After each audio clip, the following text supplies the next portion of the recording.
What's up, guys? Dina Rae back again. I want to do a video responding to everyone's reactions, comments, and questions about my last video about Spotify and streaming and my Eminem Sound Exchange royalties. Now, Sound Exchange is a performance royalty company. They pay out royalties. And for featured performers, and it has to say featuring on the metadata on the credit, we are entitled to 45% of non-interactive streams. What are non-interactive streams versus interactive streams? Non-interactive streams are for platforms such as Pandora, Sirius XM, where it acts as more like a radio station where it's on automatic play. Whereas interactive streams are when we create our own playlists, like with Spotify, correct?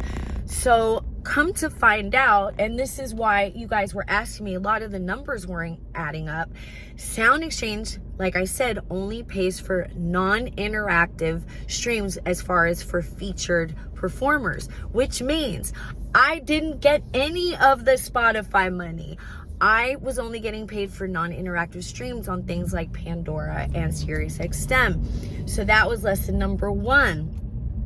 Number two, a lot of you were talking about, well, you need to sue Eminem and he's got millions and this and that. Well, look, first of all, I want to clarify something. Nobody's suing Eminem. What you got to understand, this is a long time ago. There were other people controlling his business. I really didn't know shit. I don't think he knew what was going on at the time. Nobody's suing Eminem. So let's get that out the way, okay?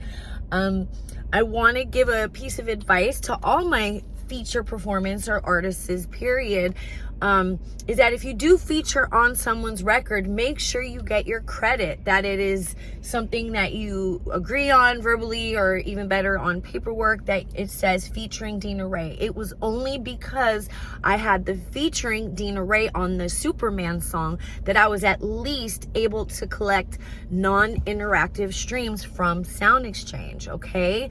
So again, you know, a lot of these lessons I learned when I was really young. If there's any information I can give you guys or share that can help the next person from making these mistakes, obviously I'm going to share it. Not being a copyright holder of Superman and not owning publishing, that is why I do not get a main portion of these royalties. And unfortunately, I learned that the hard way, and it was a very expensive lesson.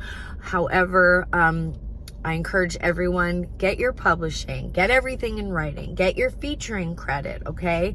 And make sure you talk about this stuff before you go into the studio and actually start working, because the last thing you want to do is start having issues after a record is done or after a record is blowing up. That's one of like the biggest lessons I've learned, in this business. And as far as with making records, you want to have everything out on the table. You want to have these discussions about splits and publishing. So yeah, anyway, thank you guys for tuning in. Please like, subscribe, and share. Let me get your feedback, any more questions you guys have. And I'm going to try and start doing these more often and sharing, real life music business experiences with you guys, okay? Purple Diva out.